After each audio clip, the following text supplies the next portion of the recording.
Moving on to the next topic and the most important topic of the chapter, trends in a periodic table. So in this topic, we are going to understand how different characteristics vary in a table. Meaning, for example, first characteristic, valence electron. If we go down the group, what is happening to valence electron? If we go from left to right, what is happening to the valence electron? So now, let's begin. First characteristic, valence electron. If you go down the group, what is happening to the valence electron? Please see, this is the group, these are the periods. Vertical columns, groups. Horizontal rows, periods. Now if I am going from top to bottom down the group, if I am going down the group, you can see hydrogen is 1, lithium is 2, 1, sodium is 2, 8, 1, potassium is 2, 8, 1, 2, 8, 8, 1. You can see the valence electron. Valence electron means the electrons in the last shell. The valence electrons in the last shell in all the cases is 1 itself. Check the next group. Valence electrons in the last shell is 2. So I can say the valence electron remains same as we go down the group. Why does this happen? Because when you fill the shell, when you fill the electrons in the shell, what is that called? Electronic configuration. This 2, 8, 1, it's called the electronic configuration of sodium.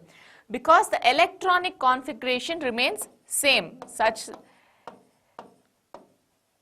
So now, if I move along the period from left to right, then what is happening to the valence electron? This is very small, the first row, first period, so we will go to the next one and try. 2, 1, 2, 2, 2, 3, 4, 5, 6, 7, 8. You can observe that the valence electron, the electrons in the last shell is continuously increasing. So as you move from left to right, the valence electrons in the last shell is increasing. Why does this happen? Because you are adding an electron in the last shell. For the atomic number, you are adding the electron. So why does that happen? Because valence electrons, one electron is getting added in the shell until the maximum limit. So for this, to study the trends, please keep the notes along with you. See the table on the notes and then understand the video simultaneously. So I am only summarizing the point here. In detail notes is given in the notes section. Now we'll come to valency. What happens in valency? Down the group, everyone has only one electron here. So they will lose only one electron. So here, 2 electrons, it lose only 2 electrons. Let us say this example, this 16th group, 2, 6. Is it easier to give 6 electrons or take 2 electrons? Take 2 electrons. We all learnt it in the previous section. So here what happens in this one? Both of them will take 2 electrons. Both their valency is -2. So what we can understand by this is valency remains same down the group. Why? Because the valence electrons are the same. If valence electrons are same, obviously valency is same. Because if both have 6, 6, it's easier for both to take 2 electrons. Now, what happens along the period? Please understand. Lithium has 1, it will give away, +1. Beryllium, 2, give away, +2. 3, give away, +3. 4, we don't know what happens, you will learn it in chapter 4. Carbon and its compounds. If you've already studied the chapter, whenever there are 4 electrons, it does not give, it does not take. For now, just understand it shares. Why does it share? That you will understand in chapter 4. So, 1, 2, 3 gives away the electron, 4 shares. Then, what happens here? 5, what happens? It's -3, it takes 3 electrons. 6 takes 2 electrons. 7, 1. Please understand the pattern. This is valency 1, 2, 3, plus, plus, plus, +1, +2, +3. 4 only shares, leave it like that. 5, what does 5 do? 5 takes 3 electrons. 3, 2, 1, 0. So 1, 2, 3 increasing till the middle, then it decreases. So what will you write here in the period? It increases till the middle, then decreases. Reason?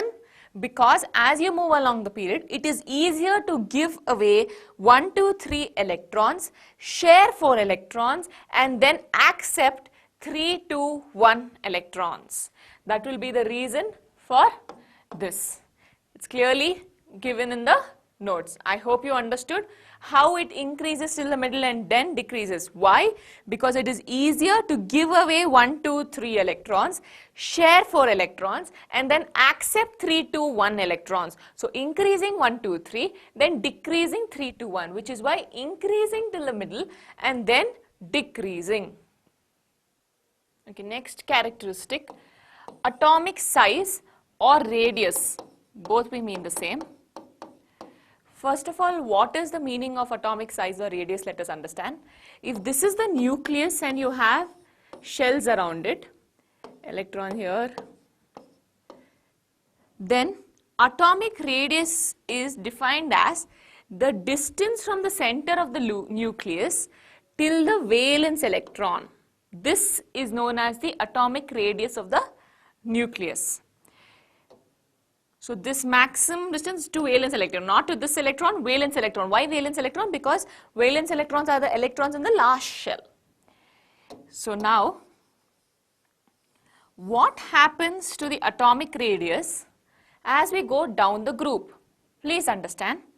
We'll start from lithium because see, hydrogen is only one. There's one shell. Lithium has 2 shells. Next, sodium has 3 shells. Who will have more radius? 1, 2, 3. Obviously, so as you go down the group, the atomic size or radius increases. Reason? Because as you go down the group, there is a new shell being added. There is a new shell being added.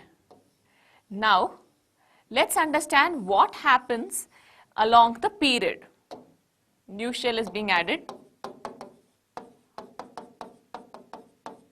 Okay, now what happens along the period?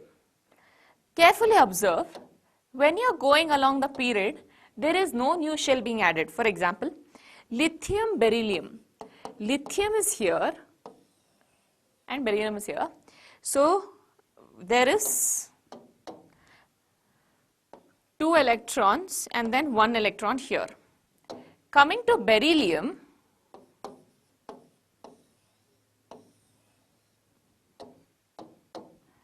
one, two, three, 4. Okay, there is no new shell being added, meaning boron,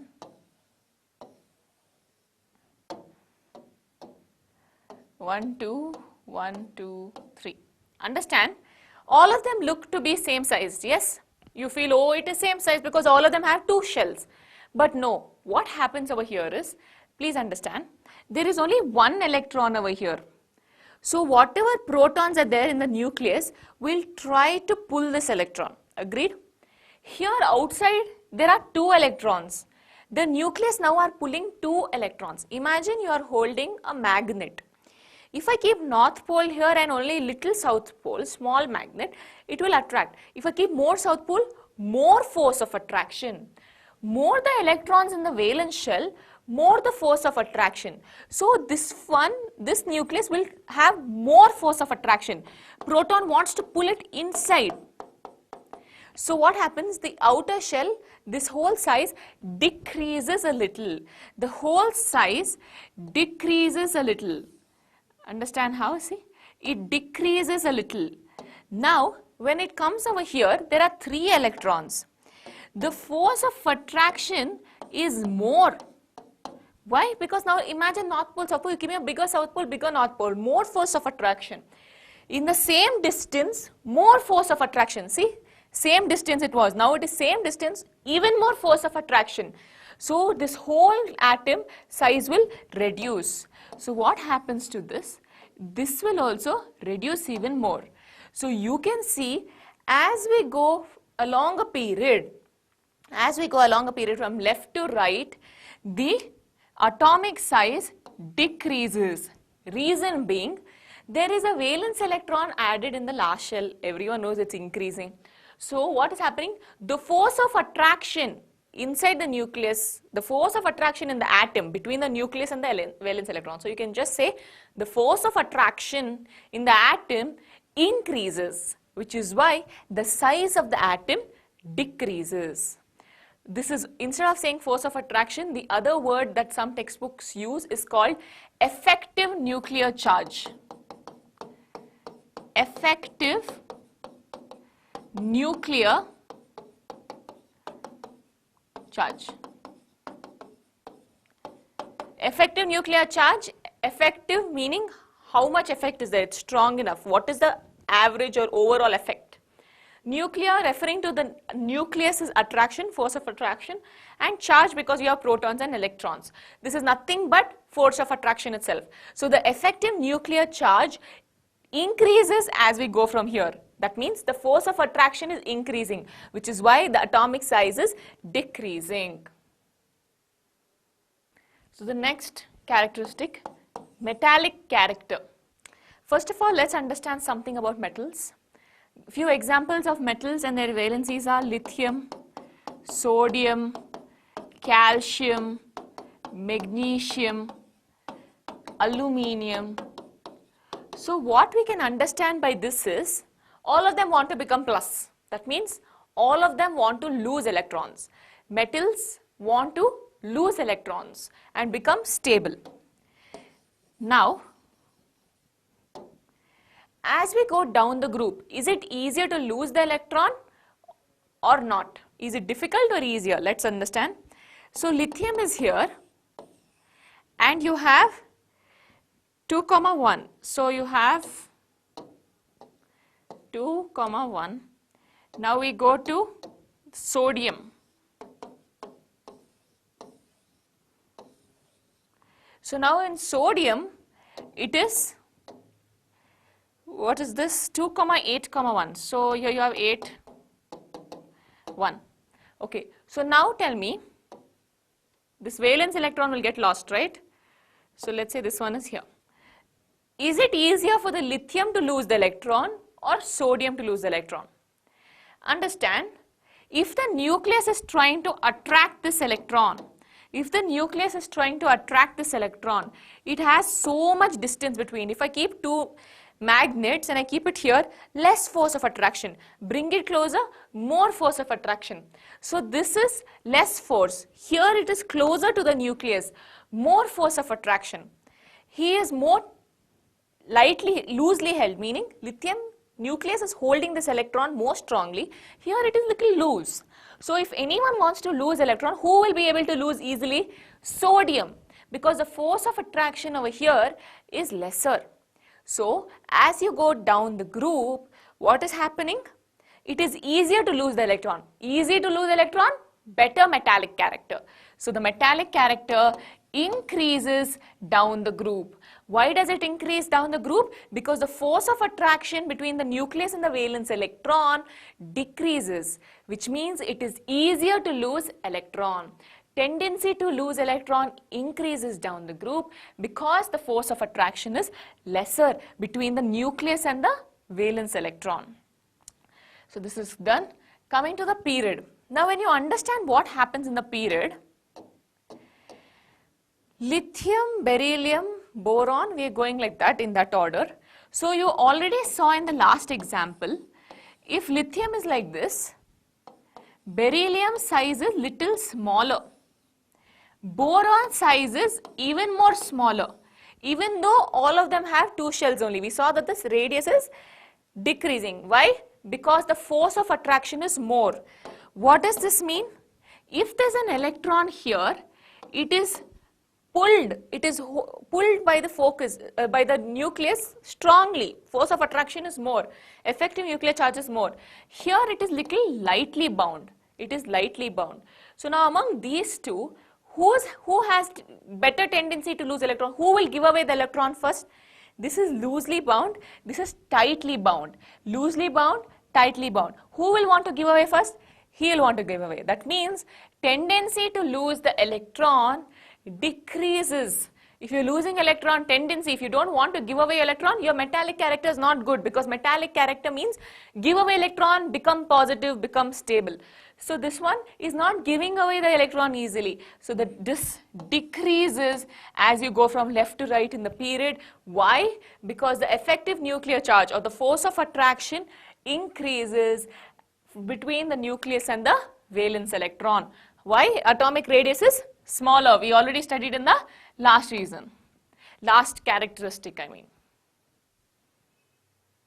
Okay, let's see the next characteristic, non-metallic character. Non-metallic character, first let us look at a few examples of non-metallic character. Oxygen, then you have sulfur, chlorine, bromine, nitride. All of these want to accept or gain electrons and become negatively charged. They accept or gain electrons and become negatively charged. So I can say a non-metallic character can be defined by saying how easily it accepts or gains an electron. How easily the element gains an electron, that is only non-metallic character. Now, let's take an example down the group. So you can try here itself, but we will do it with non-metals, because since we are dealing with non-metals, let's go here and see an example. Let's take N and P. N has 2 shells, P has 3 shells. Here also there are 5 electrons in the valence shell. Here also there are 5 electrons in the valence shell. It has to gain an electron. So if I take a new electron and I put it here, and if I take a new electron and put it here, who will hold it better? Who will want to accept it better? Who can tightly hold it? Okay, come on, you can come in. If I put the electron here, the nucleus can hold it. If I put the electron over here, the nucleus can hold it. Why? Because the size is little smaller. Effective nuclear charge, force of attraction is more. If I go to phosphorus, already it's so far. The electron is so far, one more shell outside, distance is more, nucleus cannot hold it so strongly. He can hold it better. So, who can hold it better? Who can accept it better? Nitrogen. Nitrogen can accept it better than phosphorus. So what can I say? If I go down the group, the acceptance is decreasing. That means what? Non-metallic character is decreasing. Why? Tendency to gain electron decreases. Why? Because the atomic size is larger. So the force of attraction to hold the electron is lesser. This can hold it with lesser force of attraction in comparison to this. Now let's understand what happens along the period. See, just by looking at the table, you can say metals. This side is metals, this side is non-metals. So if I move from here to here, what happens to non-metallic character? Increasing. This is easy way. But why does it actually increase? Let's take beryllium, boron, carbon, nitrogen, or you can take carbon, nitrogen, oxygen, any 2-3 examples. Okay, I will take carbon and nitrogen.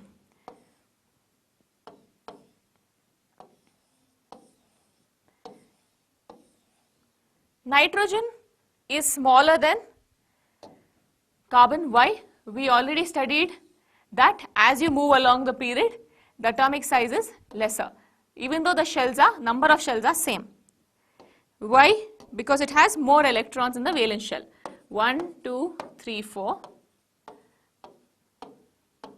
5. So now if I add a new electron over here, who will be able to hold it better? This one's size is smaller, more force. This is far away. Think like magnets. Positive, negative can't attract so much. So as you can see, the force of attraction is increasing. So if I give an electron, who will hold it better? Who will accept it better? N. So if I am going this side, N is accepting better. O will accept even more better. So non-metallic character increases. Why? Because tendency to accept the electron increases. Why? Because size is smaller, atomic size is smaller, force of attraction is more, it easily accepts the electron. Reactivity, next characteristic. This is very similar to what we have learned with metals, non-metals and the previous points. It is just a kind of summary if they ask what is happening to the reactivity of an element if it is going down the group, or what is happening to the reactivity of an element if it's going from left to right of a period. So now, reactivity. We already learned if you go down the group, what happens to the metallic character? It increases. So increase in metallic character. But if you go down the group, what happens to the non-metallic character? It decreases. Down the group, non-metallic character decreases. Why do these things happen? Because the atomic size is increasing, the force of attraction is lesser. Period. What happens along the period? We already learned that valency increases from 1 to 3, shares 4 electrons, and again 3 to 1. So you can see reactivity, that means it is easily going to give away electron, give away, give away, give away. Take more, take less, take lesser. So it is increasing. The reactivity, it's reacting very fast. First, this only wants to give 1, this wants to give 2, this wants to give 3. Reacting fast, share. Accepting faster, lesser, lesser. So it increases to the middle and then decreases till the end. Why? Because the valency is increasing till the middle and then decreasing. So what we study here is the acidic and basic nature of the elements in a periodic table. Before we understand this, let's just recall metal oxides are basic in nature and non-metallic oxides are acidic in nature. We have already studied this. Of course, there are few metals that are metal oxides that are amphoteric and few non-metal oxides that are neutral. But in general, metal oxides are, majority of them are basic and majority of the non-metallic oxides are acidic. So now coming to the acidic and basic nature, if you talk about acidic nature, who should we concentrate on? Non-metals or metals? Who should we concentrate on? Non-metallics, oxides or metallic oxides? Non-metallic, because they have acidic behavior. So now in acidic nature, what happens if you go down the group to non-metals? Non-metals characteristic decreases down the group. If non-metallic character decreases down the group, acidic nature decreases down the group. Non-metallic character increases as you move from left to right of a period. Already studied it. So what will happen to the acidic nature? Also increase. Now when we talk about basic nature, most compounds that show basic behavior are metal oxides. So metal oxides, we will observe the metallic character. If you go down the group, metallic character is increasing. That means the basic nature is also increasing. If you go from left to right, the metallic character is decreasing, which means the basic nature is also decreasing. As simple as that. Page 90, question 1. How could the modern periodic table remove various anomalies? Anomalies means whatever were problematic. Anomalies of Mendeleev's periodic table. Anomalies, whatever were not very sure and there were limitations or problems in Mendeleev's periodic table, how did modern periodic table, or what were they that modern periodic table overcame? First point, unique position for hydrogen. The modern periodic table told that hydrogen, he clearly, even though he placed hydrogen separately, he placed it completely separately there. He labeled it in a yellow block and he gave it group 1 and period 1 position. He told that it is unique, its valency is 1, so we will place it here. Next, isotopes. The problem of isotopes that were there in Mendeleev got sorted out because here isotopes all fit in one slot because their atomic number is the same. Next, explanation for higher atomic mass. We had a limitation there that said atomic mass. Mendeleev said go in increasing order of atomic mass, but he kept cobalt before nickel. Cobalt was 58.9, nickel was 58.7.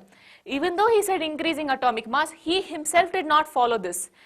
But modern periodic table mostly also did the same thing, but he gave a reason for doing that. He also kept cobalt before nickel, but he was following atomic number, not atomic mass. So the logical explanation for keeping cobalt before nickel was based on atomic number.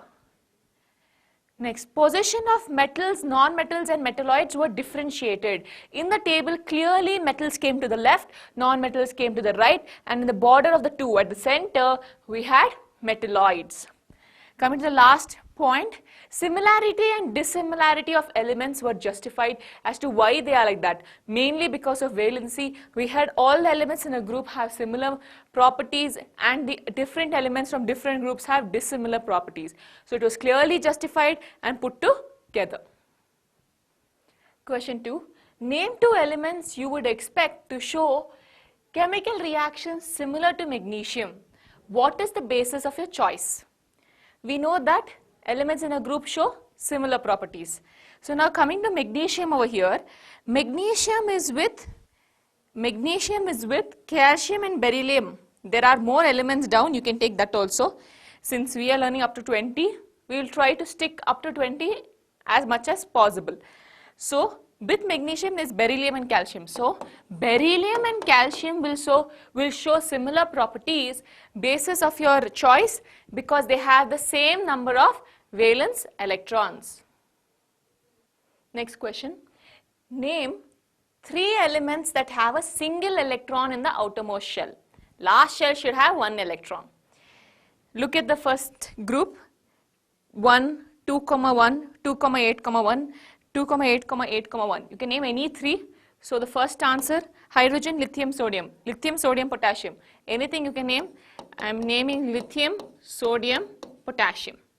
Second question, 2 elements that have 2 electrons in the outermost shell. 2 elements that have 2 electrons in the outermost shell. So you go to group 2, 2, 2, 2, 2 is there. So the answer is any 2 from this. Now the question is, ma'am, how do we know in the exam that I don't have the table? How do I know what to select? Very simple.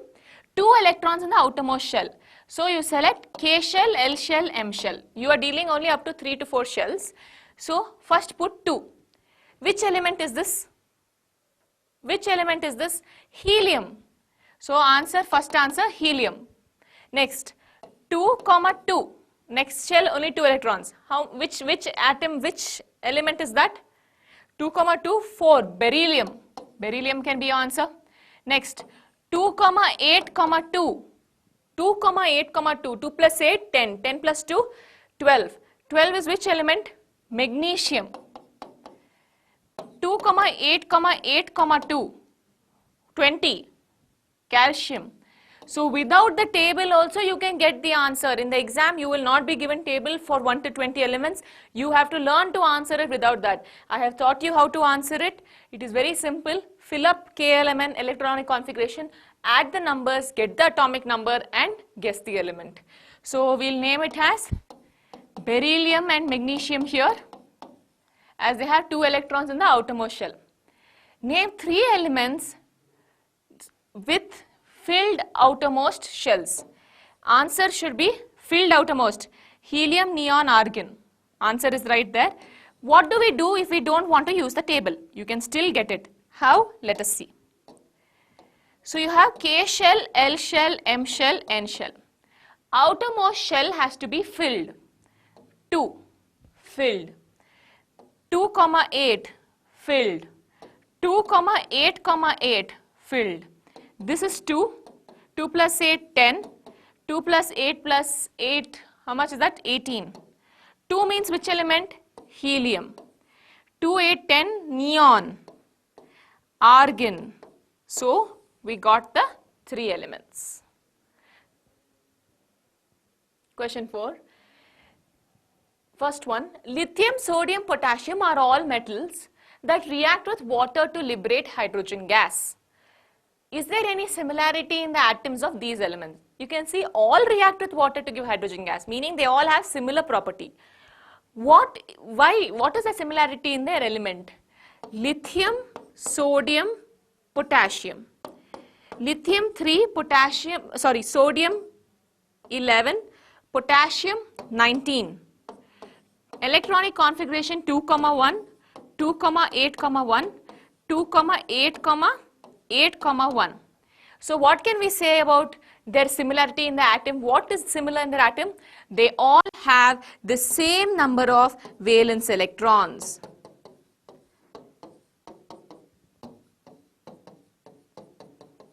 Please write down. Next, 4b, helium is an unreactive gas. Neon is a gas of extremely low reactivity. What, if anything, do their atoms have in common? Helium atomic number 2. Next, neon atomic number 10. Electronic configuration 2, 2, 8. Do they have same number of valence electrons? No. Then what is so common? What is common in their atoms? It is common that they have completely filled outermost shells. Completely filled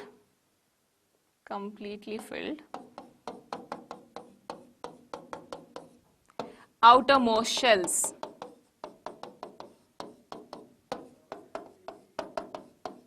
In the case of helium, it's 2. In the case of neon, it's 8 electrons, completely filled outermost shell. Question 5. In the modern periodic table, which are the metals among the first 10 elements? So if you look at the 10 elements over here, which are the metals? You need to know among 1 to 20 which are metals, metalloids and non-metals. Hydrogen, helium, non-metals. Lithium, metal. Beryllium, metal. Boron, metalloid. All of these non-metals. So your answer is lithium and beryllium are the 2 elements that are metals in the first 10 elements. 6th question. By considering their position in the periodic table, which one of the following elements would you expect to have maximum metallic characteristic?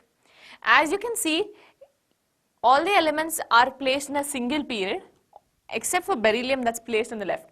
But you can see beryllium is towards the left and all the others are towards the right. We know that as you move from left to right along a period in a periodic table, what happens? Metallic character decreases. Please revise trends in a periodic table, go through the table, see metallic character. As you move from left to right in a periodic table along a period, then we see that metallic character decreases. So it's decreasing and going. So who has the highest? Beryllium. Beryllium has the highest metallic character in the given elements. We have now reached the end of the chapter and everything is covered, but you will also have to go through the notes in details. For the NCERT exercise questions, the questions given after the textbook, please refer the NCERT section where we have the solutions put up. Go through every question, solve every question, and after that for practice also please solve the worksheet. I repeat, NCERT solutions is very important. The notes is put up. Go through that section, revise it, and all the very best.